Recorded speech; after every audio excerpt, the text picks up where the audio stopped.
to see. Tutamuona. Another thing is, jambo la pili ni hili, who may dwell in your holy hill? Ni nani atakayeishi pahali patakatifu?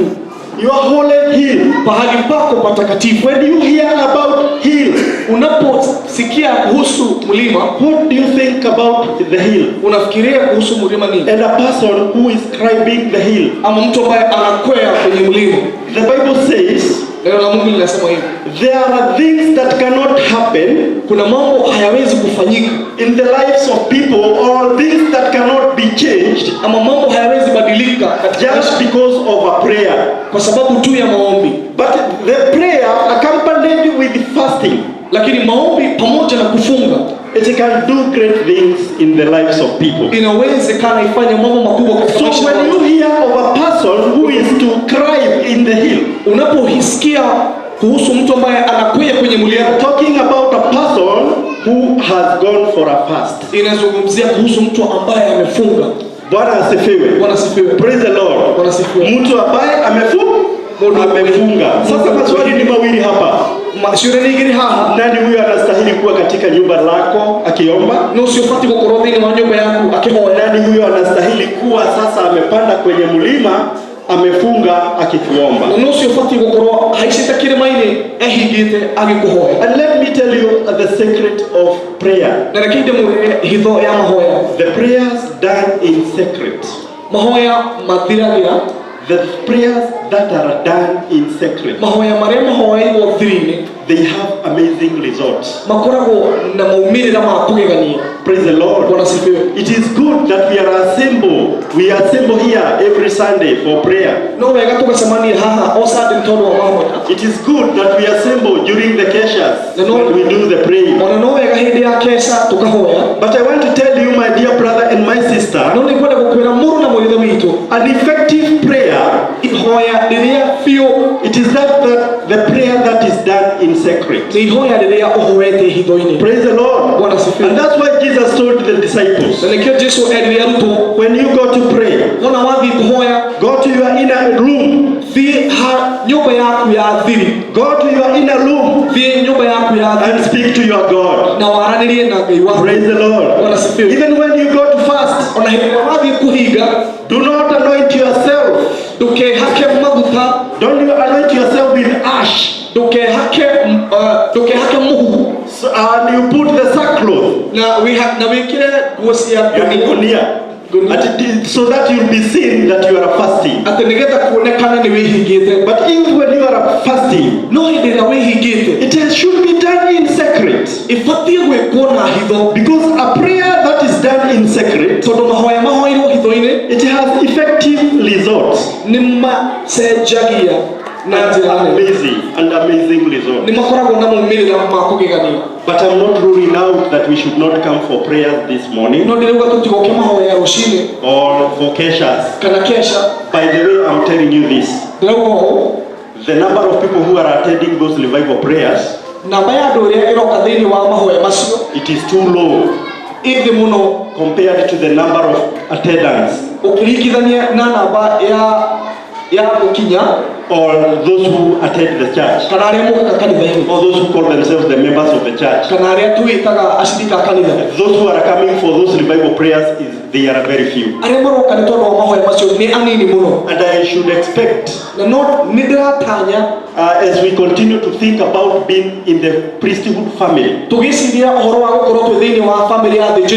our mindset is going to be changed. Because when people are coming here to pray, and you are just dragging it home, in fact you are not doing the right thing. Because the church authority has opened the opportunity for you to come here and do reconciliation. Even your reconciliation, and also reconciling other to God. Praise the Lord. So I am begging you, in the name of the Lord. So first is begging you. First I am begging you. I'm begging you. I'm begging you. But praying you in the name of the Lord. Praise the Lord. Let us attend these prayers so that we may see what the results or what God has purposed for this church. Praise the Lord. So we should also adapt to the changes.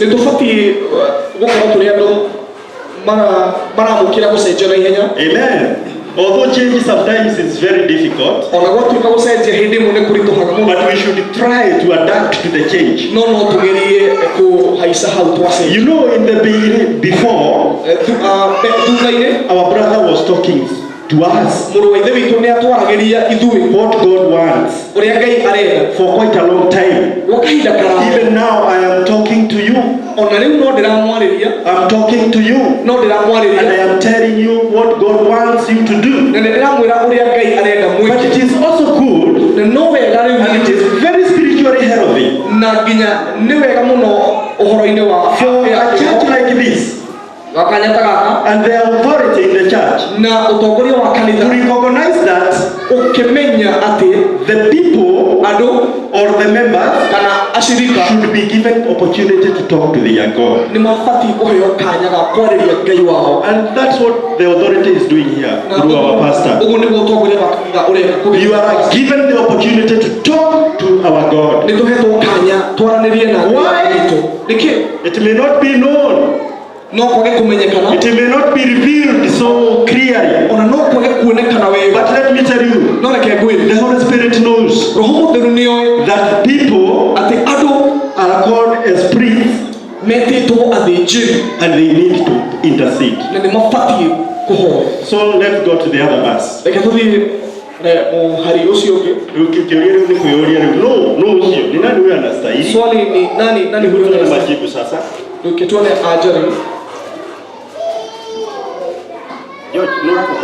Verse 2. He who walks uprightly.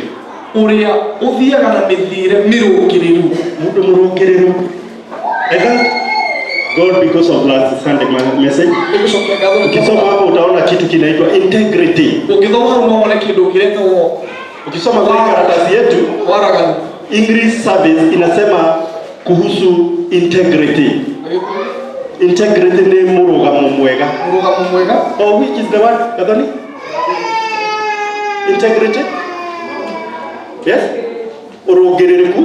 Okay, uprightness. Yeah, uprightness. Yeah. It is integrity. Praise the Lord. Ati mundu murugereru. I know there are people who are here with the Bible saying somebody who is blameless. Somebody who is not blameless. And when we talk about being not being without blame, we talk about you cannot blame yourself in your heart, in your mind. You know you are a very upright. Praise the Lord. So in you can say in your heart and even before God, I am blameless. I am blameless before my eyes. I cannot see anything evil. Praise the Lord. Another thing, you ought to be blameless in the eyes of others. Praise the Lord. What are the people saying about you? What are the people talking about you in the village? Are these things true? Praise the Lord. Oh, you have done this. He has done this. The things which are said about you. People in the village are talking evil about you because you are associated with a certain sin. Is it true? Is it true what these people are saying? Are you blameless before the eyes of these people? Praise the Lord. Can you prove that? Praise the Lord. And another thing, you ought to be blameless in the eyes of God. Praise the Lord. Praise the Lord.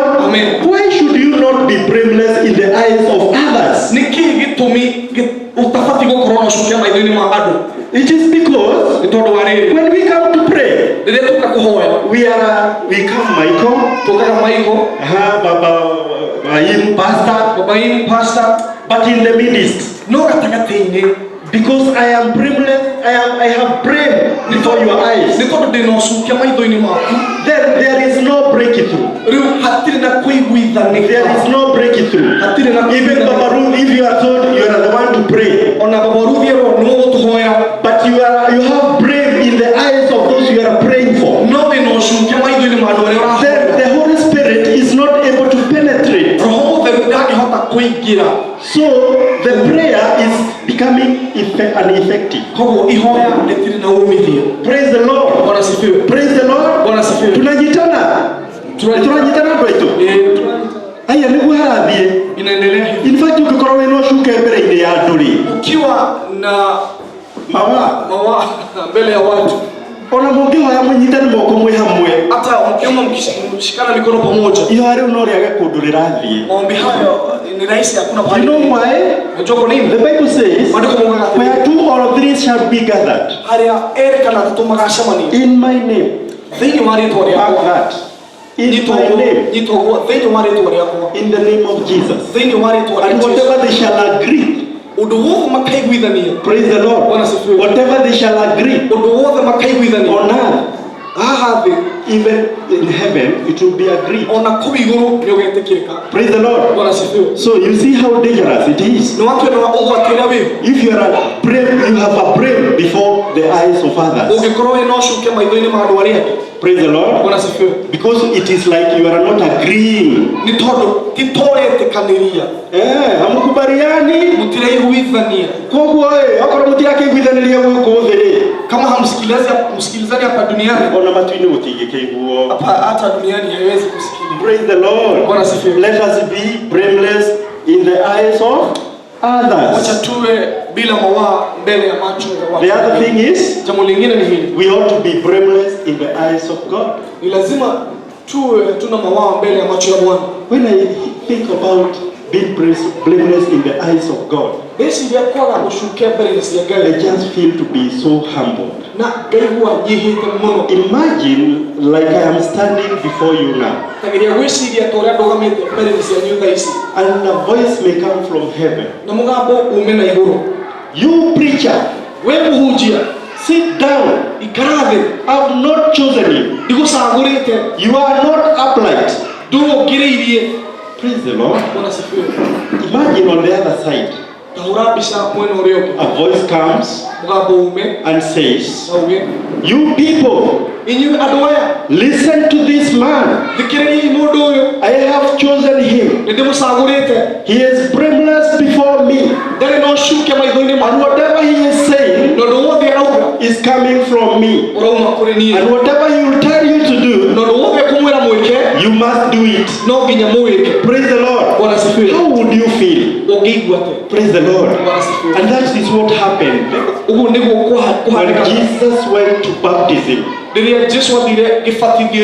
When he was coming out of water, the Holy Spirit in form of dove, it came in his head, on his head. And a voice came from heaven. The Bible says, and the heaven was opened. And a voice was heard. This is my son. I love him. Love him. Hear him. Obey him. Praise the Lord. That is a person who is blameless before the eyes of God.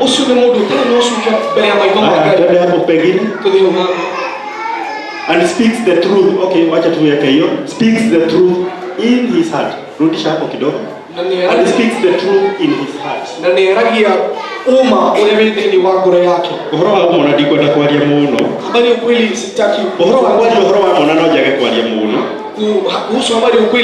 Ndugu Yesu amenena zaidi. Nikoretwo kwa mahita mengi muno Bible study. Nimekuwa hapa mwingi Bible study. Na maheni na uongo. Maheni ni moto ingi tukoretwo namo muno. Uongo umekuwa umekidhiri sana. kanitha-inĩ maheni mekuo. Kanisani uongo ipo. Kosa kugerera thimũ, kupitia simu, rununu.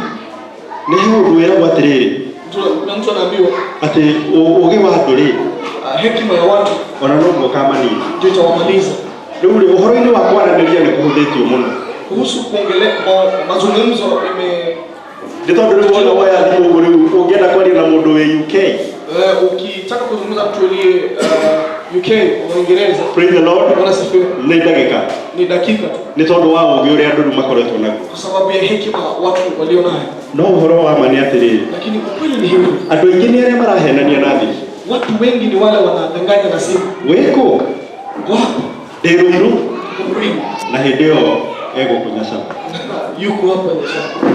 Maũndũ maingĩ mũno megiĩ maheni. Mambo mengi kuhusu uongo. Ndũngĩhota kũrũgama, ndũngĩhota gũikara nyũmba-inĩ ya Ngai. Haiwezekani uishi katika nyumba ya Mungu. Ndũngĩhota gũkorwo wĩ mũthĩnjĩri Ngai mwega. Haiwezekani kuwa kuhani mzuri. Angĩkorwo ngoro-inĩ yaku, kama katika nafsi yako kũiyũrĩte maheni, kuna uongo. Wanasifiwe. Okorwo ngoro-inĩ yaku kũiyũrĩte maheni, kama katika nafsi yako kuna uongo, ona ũgĩũka gũtonya thĩinĩ wa nyũmba ya Ngai, hata ukija kuingia katika nyumba ya Mungu, ũrabatarania gũcema mũno. Inabidi unyemelee sana. Kaĩ tũtoe nĩkĩ gĩkoragwo gĩ thĩinĩ wa nyũmba ya Ngai? Kwani hatuelewi ni nini iliyo katika nyumba ya Mungu? Nĩ ũthingu na ũtheru wothe wa Ngai. Ni utakatifu na usafi wote wa Mungu. Bwana asifiwe. Koguo rĩ naguo ũhoro wa mari. Kwa hivyo nayo habari ya ukweli, reke ũkorwo wĩ mũingĩ mũno thĩinĩ witũ. Wacha iwe mingi katika nafsi. Let the word of the Lord dwell in us richly. Reke kigo kia gĩikare thĩinĩ witũ kwa wĩingĩ. Because the word of God, nĩ tondũ kigo kia Ngai, it is the truth of God. Nĩ uma wa Ngai. So if the word of God has dwelt in you richly, angĩkorwo kigo kia Ngai gĩ thĩinĩ waku kwa wĩingĩ, you are going to speak the truth. Ũrĩaragia ũhoro wa ma. Because you are speaking the word of God. Nĩ tondũ ũraria kigo kia Ngai. Or whatever you say, you are saying out of the abundance of your heart, kumana na wĩingĩ wa ngoro yaku, which is enriched by the word of God. Na wĩingĩhĩirwo nĩ kiugo kĩa Ngai. Ngoro ĩrĩa ũtongetio nĩ kiugo kĩa Ngai. Ngoro ile nafsi imetajirishwa na neno la Mungu. Koguo ndũngĩkĩaria maũndũ ma maheni. Hauwezi kuzungumza mambo ya tũtware hau hangĩ. Pahali pengine. He who does not backbite with his tongue. Ũrĩa ũtathecathecaga na ũrĩmĩ wake. Nĩtũranyita kaũndũ ĩ? Ndũĩ, sometimes we are talking about how we can prosper in this kingdom. Menya tugaga ũhoro ũrĩa tũngĩthĩrĩma thĩinĩ wa ũthamaki ũyũ. The earthly kingdom. Ũthamaki-inĩ wa gũkũ thĩ. And people feel so good. Na andũ makaigua wega mũno. When you are told how you can prosper in this kingdom. How you are told about how you can get rich. Or how you are praised because of the things that you have. But as I was thinking about this, I just realized this. I can possess almost the whole world or even the whole world. Praise the Lord. But if you are not light in the things of God, if you are not light in the things of God, even your riches, it will be nothing when Jesus will appear. So I was thinking about how as a church we can encourage one another and how we can enrich one another with the things that will make us inherit the kingdom of God. Praise the Lord. As we were being spoken this morning, or the message this morning, it was talking about making what? Investing in the kingdom of God.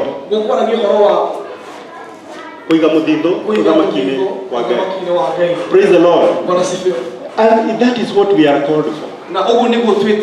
Because when we get there, you'll go to your investment. Amen. And you will not come to my investment. Mama Ruth.